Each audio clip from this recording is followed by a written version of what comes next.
one of the benefits of this. You can hear how people are doing the same thing, but doing it a little bit different. What we've done here is we've essentially bifurcated maintenance away from property management. So maintenance reports to maintenance people. Like maintenance does not report to community managers or property managers anymore. So what we do is to hire, it's usually the supervisor of the person that they're hiring plus one step up. So like for my position, there's me, then I have directors. Underneath directors, I have regionals. Under regionals, I have area maintenance managers, and then under area maintenance manager, I have maintenance manager. So if you're going to hire a porter, the maintenance manager and the area maintenance manager conduct the interview. During the interview for anybody, could be a porter all the way up to a director, right? Everyone takes an evaluation as part of their interview. And it's somewhat basic, but it does let you know what do people know, what don't they know.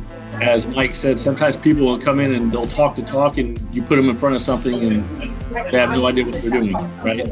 This kind of helps out with that because they have to read it, comprehend it, and understand it. It's a multiple choice test. It's 50 questions, but it also gives you a very good idea on the skills that they do bring.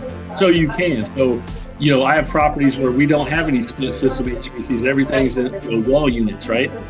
I don't care if that guy bombs the HVAC portion because he doesn't have any HVAC at that property. Or, like Mike said, we might be able to identify a good place to put them in.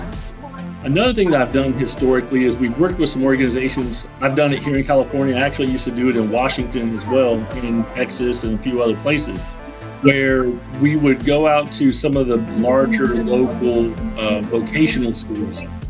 And even though they're usually specialized, right? They're electrical or HVAC, things like that. We would go in, I would spend some time there. I would usually travel there, just kind of let them know about the industry. But we partnered up with a few schools that part of their curriculum was that they had an apprenticeship there. So what we did was, like for HVAC, part of their thing is they had to complete an apprenticeship to get their degree. So we provided that. And what we did was, we had the stipulation that I believe what it was is they had to work 80% on HVAC, right? So what we did is I put a couple of these people with area managers and regional managers and things like that to where they came with us, and guess who did the HVAC preventive maintenance? It was that group. But we would schedule it, they would do it. And then what we did is we introduced along the way, this is what we do in make readies. This is some of the other stuff that we do, because some of the really great, and I don't want this to sound negative at all because I don't mean it to be, but myself included, so let me put that in there. Some of the best maintenance people that I know have a little bit of a touch of ADD, right? They want to be involved in everything. They're kind of interested in everything, but if they did one thing and only that one thing all the time, it would kill them.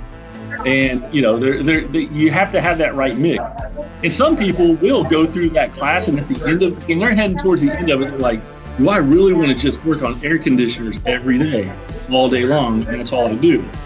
So we've gone through that, and what we did is we get a sense of their work ethic, and then also too we show them the benefits as far as free or discounted apartments, learning other trades along the way, and we've actually got some really good people to come in and go through that program.